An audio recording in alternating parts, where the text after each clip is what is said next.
I will be one of your hosts today. I'm the Senior Instructional Design Manager in the Learning and Development Department, and I'm joined by my co-facilitator, Jen Hammer, our Senior Operations Communications Manager. We'll serve as your guides for the session, but we want to be sure to recognize the other people on this project team who have worked so hard to get us to this point. Christine Reynolds, who's our fearless leader on the project, Susan Lucas and Lamar Heller, Mary Litke and Mary Haynes, and our friends at Interactive Business Solutions, the consulting company who helped support us in making this a reality. So, even if you watched the Welcome to SharePoint video prior to attending today's session, you might still be asking yourself, well, what exactly is happening? At the most basic level, we are transitioning from the old SharePoint platform, which could get a little bit cranky sometimes, to modern SharePoint, with the goal of streamlining processes, improving organization and user experience, and more effectively leveraging some of the other products in the Office 365 suite to support collaboration and efficiency. We'll be making this transition officially to the new system on July 15th. Now, SharePoint might sound like a new term because many of us have just referred to the Coop, or OneDrive, or Office 365, Webmail, or OneNote in the past, as if they were all independent of each other. The truth is that all of these applications, and many others, are branches within the same integrated system at Cooper-Salk. SharePoint is, at its core, a website-based collaboration system that empowers teams to work together by using applications, databases, web parts, and security features. Many businesses use SharePoint to store and manage documents and usually customize it, as we've done with the Coop in the past, and as we are doing with the Coop and Team sites going forward. SharePoint is also integrated with Microsoft and Office 365, which means there's a link between our SharePoint sites and the other web applications that we use all the time, like Outlook, OneDrive, OneNote, etc. So why are we making this transition now? It's pretty simple. We're growing. And part of being a growth company is continually looking for ways to remove pain points and obstacles and improve upon our current processes and systems to support our trajectory of growth. This new platform will continue to build our capacity to be more efficient, more organized, facilitate better communication both internally, at the RSC and with operations, and to improve the overall user experience. Today's training session will focus on two branches of how we will be using SharePoint going forward, Team Sites and the Coop. We'll touch briefly on how some of the other applications are related to these two branches, but we will spend a majority of the time focused on how these two function independently and with each other. So let's start with Team Sites. As you learned in the training preview video, Team Sites are a new way for your departments to connect and collaborate within their teams. All departments have a team site, and each team site has some basic features. And you'll see an example of the L&D team site on the screen. The department newsfeed, which contains team announcements, recognition, and updates. The quick links, which can be customized with commonly referenced links specifically for your team. The team calendar, which is linked to an Outlook group for your team and can be used to track department events, meetings, deadlines, vacation, etc. And the site navigation menu on the left side of the screen, which gives all team members access to shared team libraries and team notebooks, which is linked to OneNote. The quick links will be managed by team site owners, but let's dive more into the team newsfeed, the team calendar, the libraries, and the notebooks. Your department newsfeed is a great way to centralize communication with your team. Adding a news post has some similarities to the way that you might post something new on various social media apps. Click Add near the top of the feed, and you'll be given an option for a new post or a new link. A post might be something like an announcement recognizing someone's recent success, or an update that's relevant to the entire department. A link is exactly what it sounds like. It's for a web link to something that the department can reference. So you'll see in this example, I put a web link to the SharePoint training video on our team site. Now, for example, if I were to click News Post, I will be given a blank template that I can customize with a headline. Then I would click on the plus sign to get a drop-down of additional ways to customize my post. In this case, let's just say I wanted to add a picture that Matt Clark sent from the current NRO in Rockville. I would click on Image and then navigate to the photo saved on my computer so that I can add it to the post. Now, to actually publish a post, be sure to click on Post News, which will actually post it back to your team site homepage. You can see that it's updated there now. Another great feature is the team calendar. When your team site is activated, you will see a new group appear in your Microsoft Outlook. So you can see an example of what my group email looks like within my Outlook. Above, at the very top on the side, are kind of all my personal folders, inboxes, et cetera, and at the very bottom, under groups, I have Learning and Development Team. So with your Microsoft Outlook group comes a group email, which is part of our company directory, a group calendar, which is synced to your team site, a link to the group team site, and a link to your team notebook, which also can be linked via the team site. If you click on the calendar icon, team members can add events to the group calendar just as they would add an event to their personal Outlook calendar, and that event will be reflected on the team site calendar. And you can see that displayed at the bottom of the team site homepage. Now, team libraries is another feature, and an important one when it comes to publishing to the COOP, which we'll talk about in a few minutes. But team libraries include the Team Documents Library and the Publish to the COOP Documents Library. So if you watched the video, you might know the answer to this next question. What kinds of documents get stored in the Team Documents Library? So go ahead and type into the chat box, what kinds of documents get stored in the Team Documents Library? And we'll give you just a few minutes to figure that out. And you can just take a guess. It could be a certain type of document.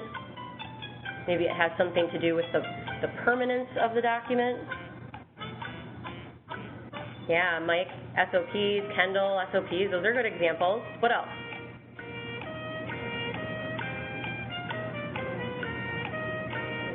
Song's almost over.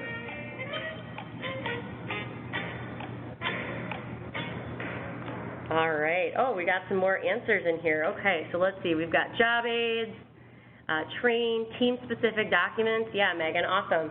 So you guys got it.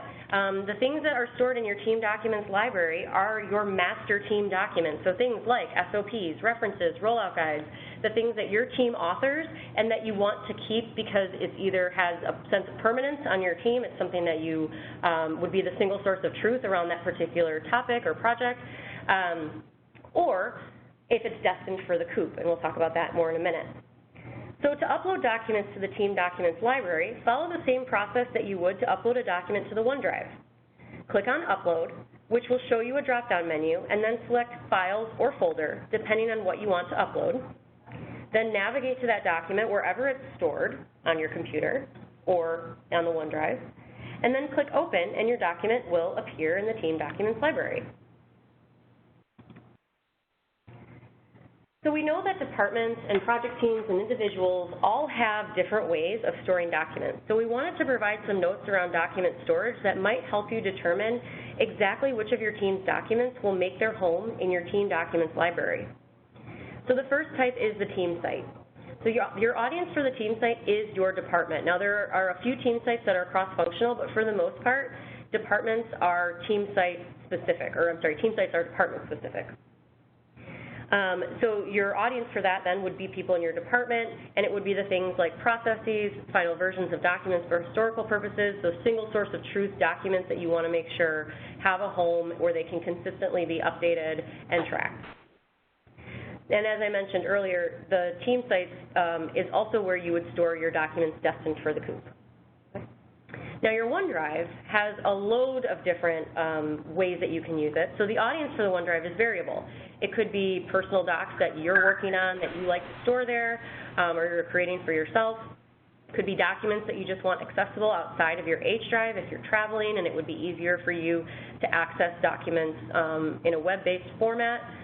Or the OneDrive is also used frequently for cross-functional project teams, right? So for an example here with the COOP or the SharePoint transition, the project team that we've been working on has been housing all of our documents on OneDrive, and that's an easy place for us to share and work on those things. So you can continue to use the OneDrive in any of those ways. And finally, we have our network drive. So again, the audience here can be variable because a network drive can equal your H drive, and you can continue to use that for personal documents. There's also the shared drives like the P drive, the S drive, the M drive. Large files like Excel files that have links and macros like accounting reports or other analyses, or large media files like JPEGs, videos, etc., can also continue to live on the network drive. So we're not saying, what we're trying to say here is not that you have to change anything dramatically about what you're doing today, but knowing that the team documents folder will now be your single source of truth for those critical team documents that your team owns, okay? And then, as we're talking about document storage, sometimes the other thing that comes up is the way that we name our documents. So sometimes when we're naming files, we know that they'll make sense to us or even others in our departments, but they may not always make sense to other audiences here at the RSC or in the field. So as you're creating new documents, consider, does the file name of this document describe what the document contains? And does the file name describe how it relates to other files on your team site and the COOP? And an example of this would be in L&D, we have training guides, and we have one for each of the hourly positions in the restaurant. We want to make sure that we're naming those consistently so that they show up in a alphabetical orderly fashion. They're easy for people in the field to find them in a list, right? If you're unsure of what to name your document, refer to the job aid file naming, which provides some guidance on how you can simplify your file naming conventions. However, there's one caveat to this. So that's for new documents. If you have existing documents on the COOP that you want to make updates to and replace, you will make your updates in the Team Documents folder. When you upload to the COOP, you need to make sure that the file name is the same as the version that's already on the COOP. And that's so that it will replace that version, not so that it doesn't just create a slightly similar version with a different file name. So if you want to replace a document, you need to make sure that the document you're uploading has the same file name. Okay. So the last feature that we want to highlight on the team site is access to the team notebook, which if you're not familiar with Microsoft OneNote, this is a really cool new thing that you might want to try using with your teams. So Microsoft OneNote can also be accessed from the Outlook group that we showed you a few minutes ago, and from your team site. So the team notebook can be a great place to house meeting agendas, brainstorm ideas, collect feedback, and collaborate on new projects, and keep notes on current projects. And because it's web-based, it saves the notes so that they can be accessed from anywhere at any time, making it a great tool if some of your team members travel, are remote, or just are very busy and don't have a lot of time to connect face-to-face. I use OneNote with Kristen Zagazdan, and we use that to track the things that we want to talk about during our weekly one-on-one. So it becomes sort of a running list of things that we need to bring up and touch base with for each other. You can use that in a similar way for your teams here. So if there's something that, as a team, issues that come up, things you want to talk about in your next team meeting, you could use OneNote to keep track of those things, and everybody could contribute. So if you haven't used OneNote in the past, I would encourage you to explore it. It's a really cool tool for collaboration and can really benefit keeping your team members in touch with each other. Now, everybody on the team, every team site will have two types of users, team site members and team site owners. Team site members include everybody in the department, and all team site members can add documents to the team document library, can create announcements in the news feed, contribute to the team notebook, and add items through the team calendar on the Outlook group. Each department has also been assigned a team site owner. These individuals have all the same access as a team site member, but they can also customize the site structure, layout, organization. They can manage user access, so onboarding and offboarding users onto the team site or out of the organization, and manage site settings. As teams begin to utilize their sites and want to customize it to fit their needs, they will be able to work with the team site owner for their department to do that. Okay. So we're going to go ahead and take a quick pause here and see if there are any questions that have come up as you guys have been listening to sort of this overview of team sites. So if you have any questions, feel free to go ahead and type them into the chat box. If you'd like to unmute yourself and ask your question verbally, feel free to do that as well. We'll give you guys just a few seconds to see if any questions pop in.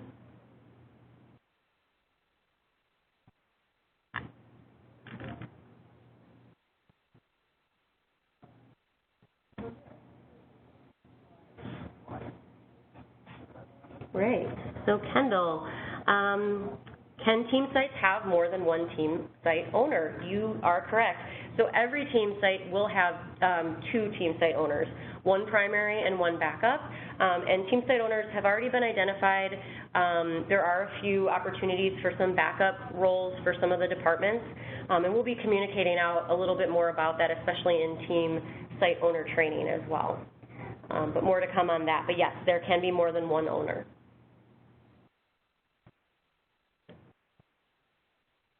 Thank you. Great question.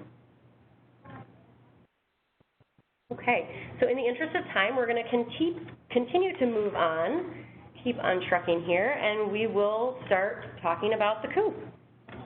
So if we're thinking back to that one slide where we had SharePoint equals, we've talked about team sites, and now we're going to talk about the other branch, which is the coop. Okay. So now, after seeing that preview of the coop redesign in the video, or if you didn't watch the video, you can see an example of the new coop here on the home page. What do you notice that's different? Type it in the chat box. So what things are you seeing that are different from our old coop to our new coop?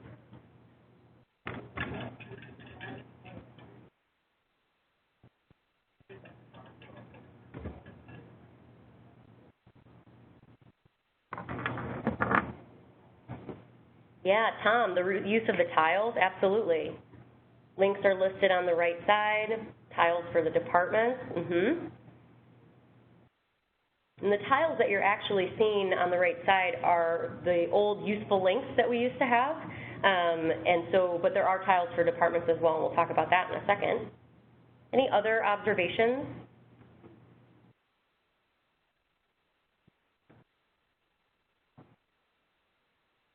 Yeah, Bobby, easier to follow for sure. Has a sleeker and more modern look, definitely.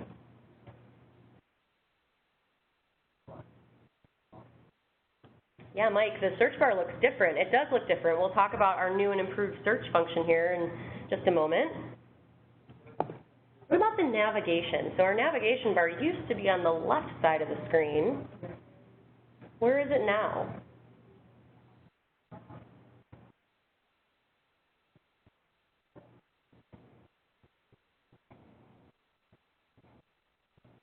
So the navigation bar is at the top of the page. Yes, Kendall, awesome.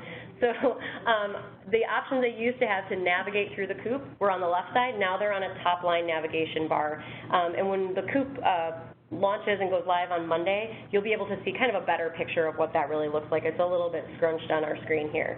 But yeah, so let's go through these features that you guys listed. You got almost all of them. One of the big ones is that announcements will always be centered on the home page, and this is now where you're going to access the news flash, okay? So the news flash will always be featured here in the front and center on the front page, so people won't have to go digging to find the ops focus. They can get the latest one right there. This is also where we can put up important company announcements that we want to get to everybody quickly.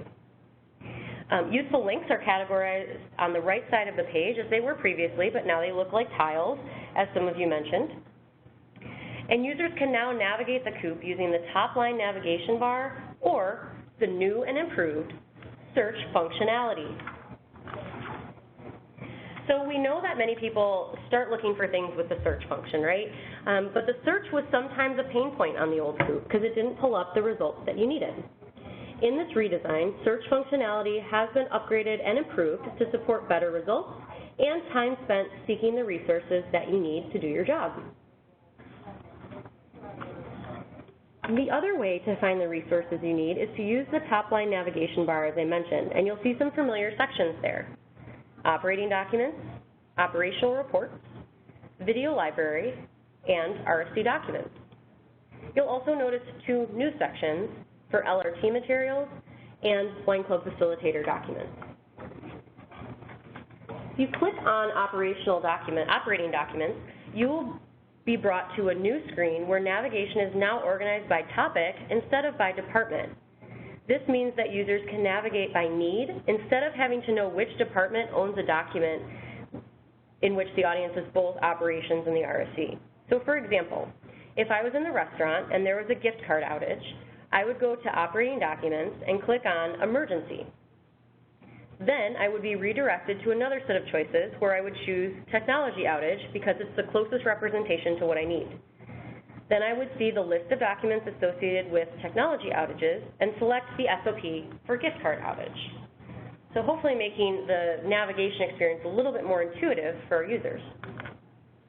Now, if I happen to be looking for documents that are RSC facing only, I would start in the RSC documents section, which would pull up a similar structure. This will allow you to locate the document that you need from the department that owns it.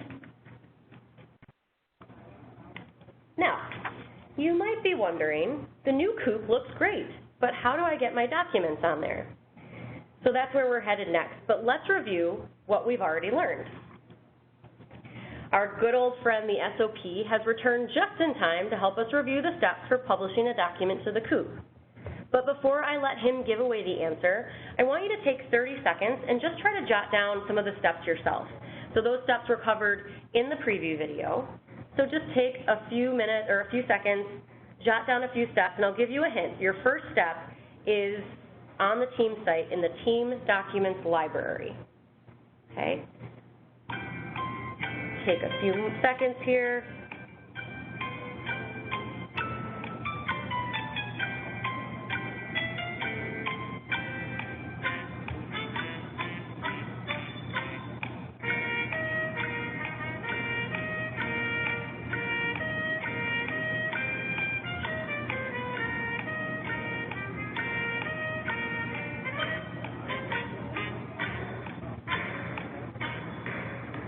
All right, so let's check and see how you did.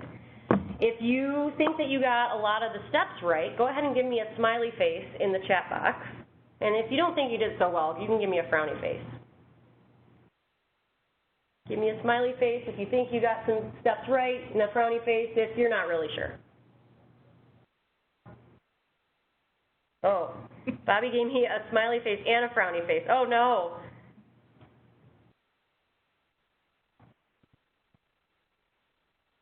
And no judgment here, totally okay if you feel more like a frown than a smile right now. All right. Well, we have a few frowny faces, so hopefully we can turn those frowns upside down. So let's review the steps, and we'll see maybe you got more right than you thought you did. So the first step to getting something onto the coop is uploading a new document or locating a current document in the Team Documents library on your team site. So we're starting in the Team Documents library. Next, you're going to copy the original to the Publish to the Coop library, also located on the team site. Once you've copied over your document, you'll add some required information to ensure the document goes to the right place, and then click Start Approval to push the copy of the document through the approval process.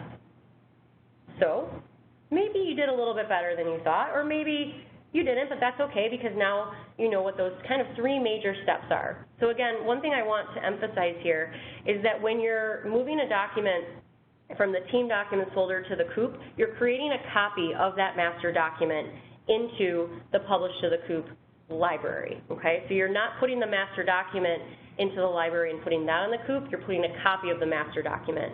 And what that's going to allow you to do is, let's say you've got a document, a copy of a document existing, it's an SOP on the coop. If you're starting to work on a project that's going to change the SOP, the master document, you could be working on it in your Team Documents library, and then when you're ready to share those changes, that's when you'd copy it over and start the approval process. So it gives you some flexibility to be able to work on something while still having a live copy available for the restaurants until you're ready to make that change. Okay? So if you didn't do well, no worries, because we're actually going to walk through this process together, and I'll show you some of the nuances that you need to be aware of. Okay, so give me just a moment. We're going to, by the magic of technology, switch over to a live demo. Okay.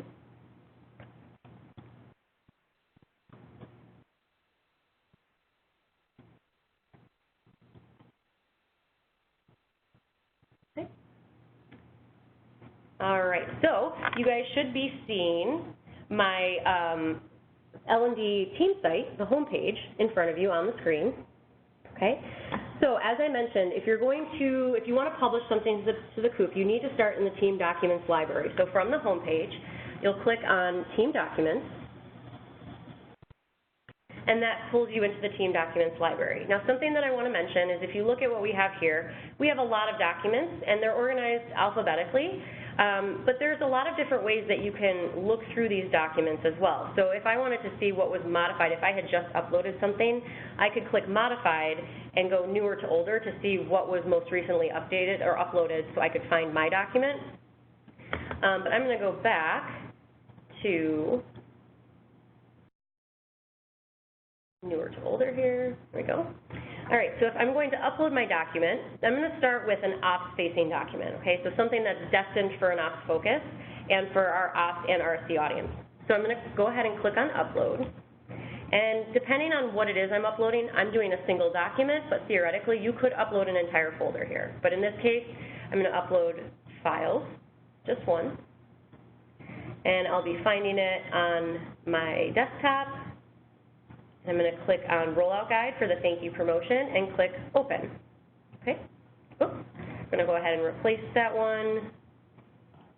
And you can see SharePoint has a lot of nifty little safeguards to make sure that you know what's happening, and it let me know that it was uploading that document and now it's available. There's also this cool little feature where you can click Notify Your Team if for some reason you wanted to make sure that someone took a look at something before you actually published it to the coop. You could upload it, click Notify Your Team, and be able to do that. Okay, so now that I know that that is available, I'm going to close that out, and I need to copy that document over to the Publish to the Coop library. So I'll go ahead and click to the left of the document that I want to copy over. Then I have two ways that I can copy. I can either right-click on the little ellipses and click Copy To, or I can go up to the top of the screen here and click Copy To as well. So I'm going to do that. And this little flyout comes up, and it says Learning and Development Team. I have a few other things here because I'm testing some things for our new coop. But I'm going to go ahead and click on Learning and Development Team. That's my team site. And then I'm going to select Publish to the Coop document and copy here. And again, SharePoint's letting me know that it's copying that item to the Publish to the Coop documents. It's been copied. So now I'm going to go away from the Team Documents library into the Publish to the Coop library. And there's my document. So you can see that there's these little yellow blocks. It's telling me that it's missing some required information. So before I can start the approval process, I need to enter that info. So I'm going to go ahead and click to the left of the document again. And then I'm going to click on this little I. It looks like the letter I in a circle. And it opens up a details pane for me. I'm going to click on Edit All, and what this does is it basically opens up all the properties of the document. And I'll talk about in a minute why those properties are really important, and there's a few that are absolutely required for you to be able to start the approval process. So the first required field is the name of the file. Now, if this rollout guide already existed on the coop, I would need to make sure that this file name matched that file name in order to replace it. But this is a new document, so I'm going to go ahead and leave the file name as is. It tells me exactly what type of document it is and what it's for, so I'm going to leave it. The next required field is document type. So I know that this is a rollout guide, so I could start typing rollout, and I'm going to get rollout materials as the type of document. But if I wasn't sure what category it needed to be in, I can also click this little tag here on the same line, and it will give me a list of document types that I could select. So I'm going to go ahead and click rollout materials, select it, and click OK. Now we come into something called levels. So you're going to have the opportunity, you at least have to do a level 1 tag. That's the required level that you must do. And most things are going to have at least 2 levels. There will be a great job aid that you'll be able to follow. If you happen to know what your tags are, you can begin to type them in. But if you're like, I don't know what a tag is, you can just click the little tag, and it'll give you some options, okay? So this is a rollout, and I'm going to go ahead and look for my rollout tag. That's my level 1. I'll click select and then click OK. Now, I wonder if there's a level 2 that would make sense. So I'm going to go ahead and click this little tag here and find my rollout tag again, and I'm going to click this drop down. Now I have 2 options for a level 2 tag, either a monthly culinary rollout or just a general rollout tag. This isn't a culinary rollout, so I'm going to click general rollout, select, and OK. And there is no level 3, so I'll leave that blank. Now this is destined for the ops focus, so I have an option here. I can just click yes or no. I'm going to click yes. And then the requested published date would be an ops focus date. So the next one, we just had one, is in a couple weeks. I have the drop-down calendar. And because this is a rollout guide and I know that this promotion will expire after September 3rd, I'm going to go ahead and click the calendar and set an expiration date. This is not a required field, so you don't have to do it. And if your document expires on the COOP, that means it's gone from the COOP. So then you'll have to, if you want to republish it there, you'd have to recopy it from your team documents library. So if you're not sure if it needs an expiration date, just don't put one. But in this case, we do know, and I'm just going to pick one here, and then I'll click Save. Okay. So now I'm going to click this little I to collapse that window. Now, if I start to scroll over here, you can see all the information that I've been entering in my properties. And when I get to the very end, there's this big Start Approval red button that when I click will start the approval process the same way that it used to, which means you no longer have to publish a major version. You won't have things that are in draft mode that you have to remember to publish. You can just start the approval process and it kicks it through that workflow. Okay, so kind of a cool little upgrade. Now, if I wanted to upload or publish a RSC facing document to the COOP, I would go about it in a very similar way with just a couple of minor nuances. So I'm going to go back to my team documents library, and I'm going to click Upload, File, and I'm going to click this job aid for using team site features. It's already in there. I'm just going to replace it for this session. It's uploading it and is now available. So now I need to find that document in my team documents library. And remember, I was like, this might get dropped down into this big long list. So if I click Modified, newer to older, I can see my new document that I just uploaded there. And by clicking Modified, you're not changing anything for anyone else that's looking at your team site. This is just changing a way for you to filter that information so you can find it. But you're not making any permanent changes by clicking that Modified button. So I'm going to click on to the left of the document again, click Copy To, and you'll notice that my Learning and Development team site didn't show up here, but I'm going to click Browse Sites, and there it is. So click Learning and Development, and then Publish to the COOP Documents, copy here.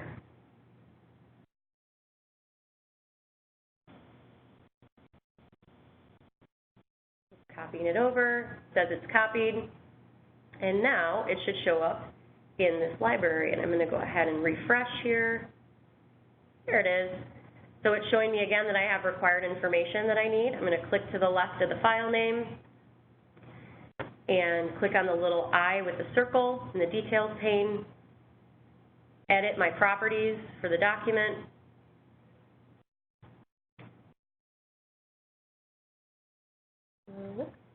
Go back here really quick. There we go.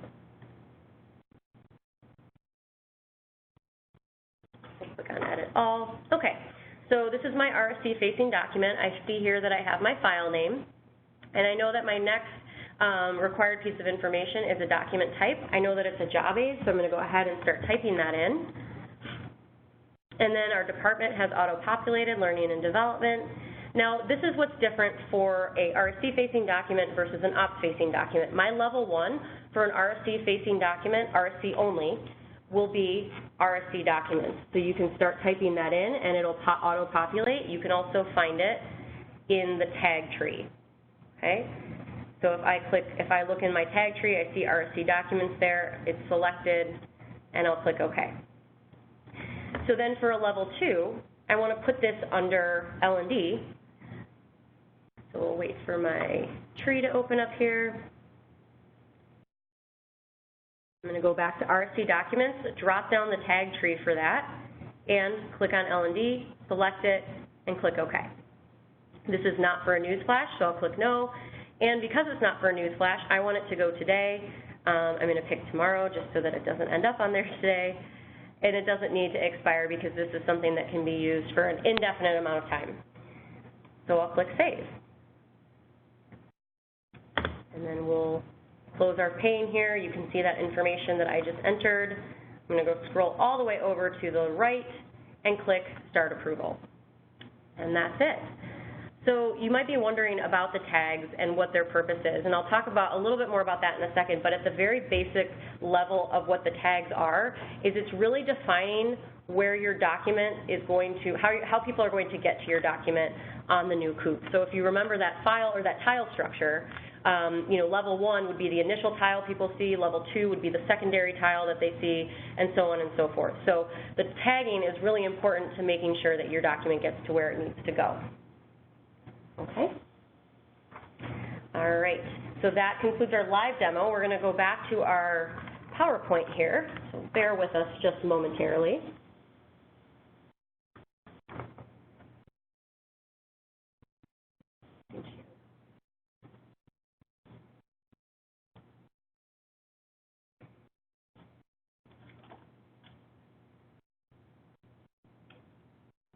All right. So now that we've been through this live demo, there may have been some questions that came up in your mind, and we love questions.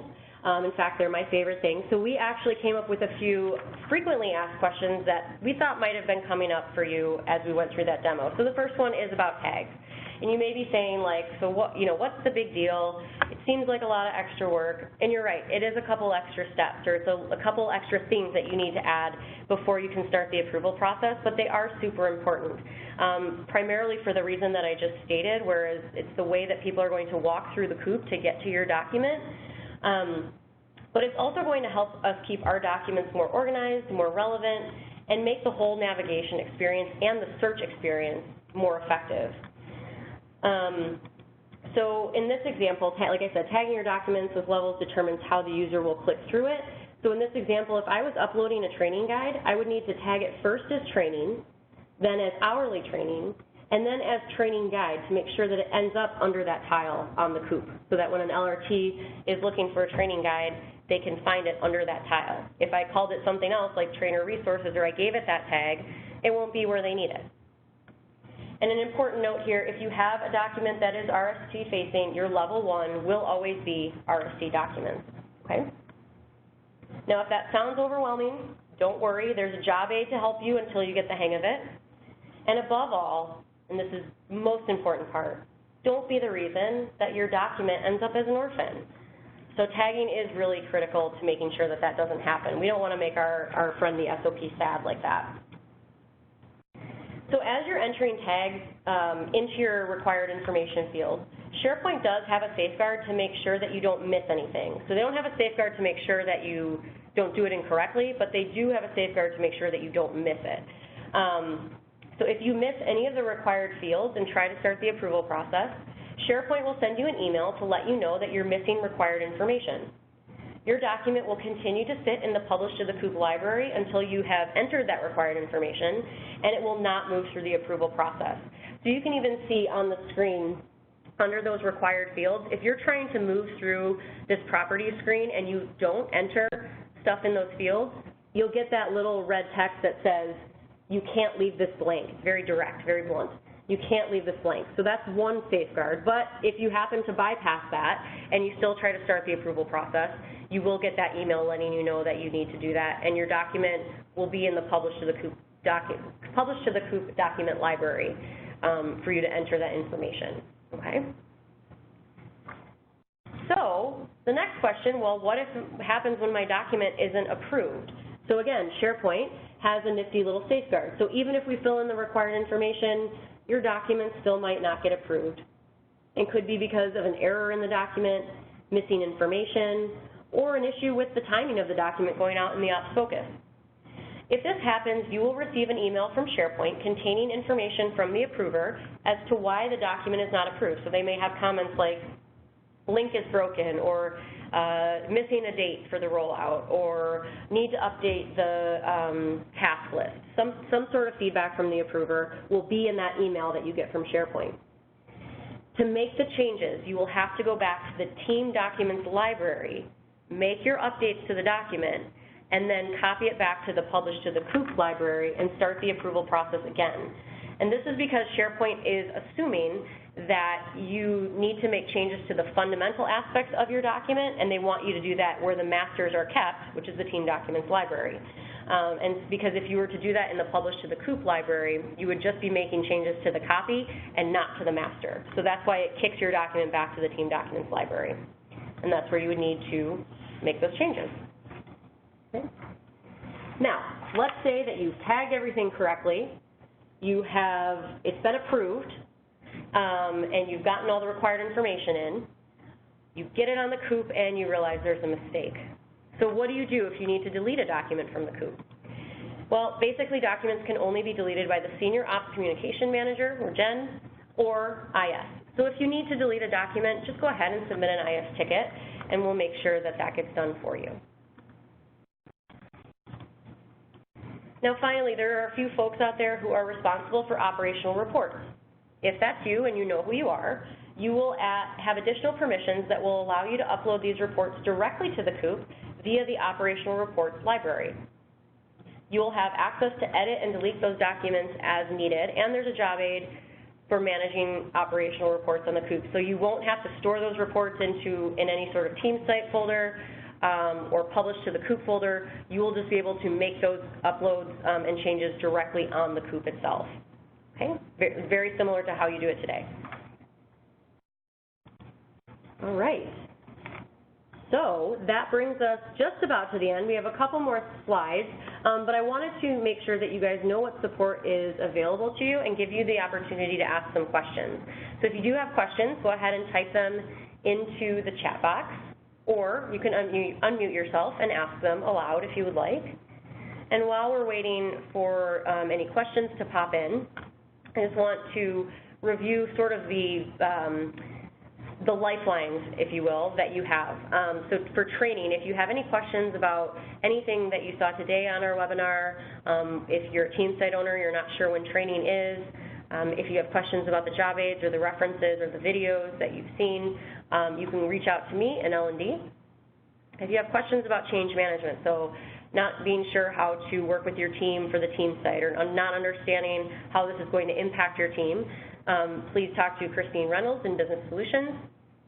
Any process-related questions will be for Jen in Ops Communication. And if you have any technical issues as we start to use this process, something doesn't seem to be working quite right, or you don't have access to something, please be sure to submit an IS ticket. All right.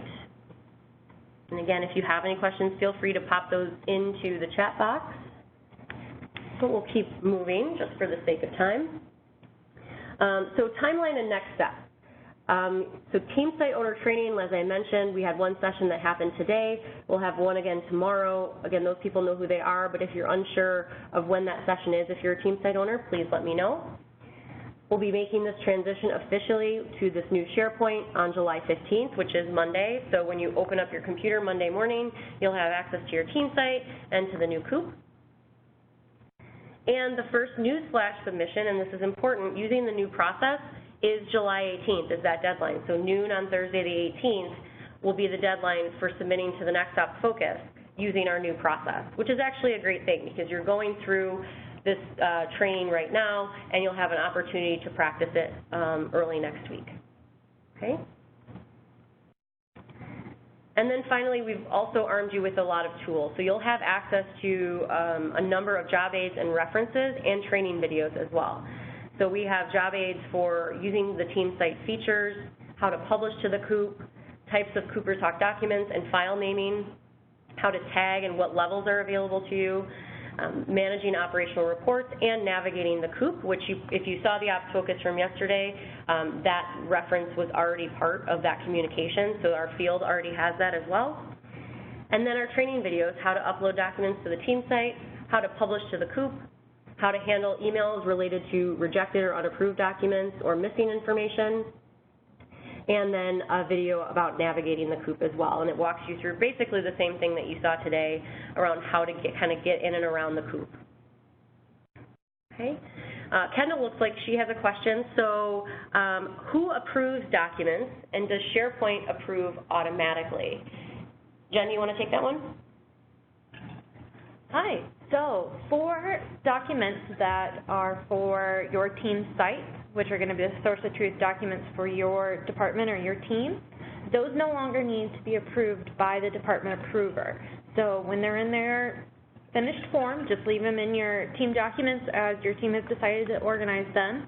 But for documents that are destined to end up on the COOP, once you hit that start approval, it'll kick off a workflow that will send it right to me, and when it's ready to go, it will either be added on the requested publish it date or the next news flash date.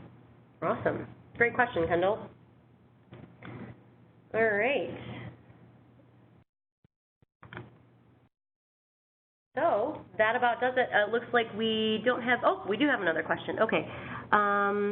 Would you be able to add Smartsheet links for various forms? Yes, Candy, you can. So on your team site, you will actually be able to do quick links, and it can be anything really that's a web link. So it could be like in L&D, we have a team project tracker that we do updates to every week. That could be a quick link that we add, but that's really up to your team. So it's a really cool way to make things easily available to somebody. I know I have about a zillion links in my favorites right now, so having those things are most important for communicating and collaborating with your team can be really easy to have that at the team site.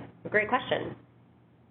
Also keep in mind that any smart sheets that you add a link to, if it's a smart form, then permissions don't matter. But if you're actually sharing a link to a smart sheet, while the link will work, it will only open up for that person if they have permissions to that smart sheet. Awesome. Thanks for that clarification, Jen. Okay, well, I think that about does it. So thank you, everyone. We really appreciate your time today. Again, we'll be posting a recording to this webinar in addition to all the other training videos so that you have access to this if you want to revisit any of the things that we showed you today. Have a great day, everyone.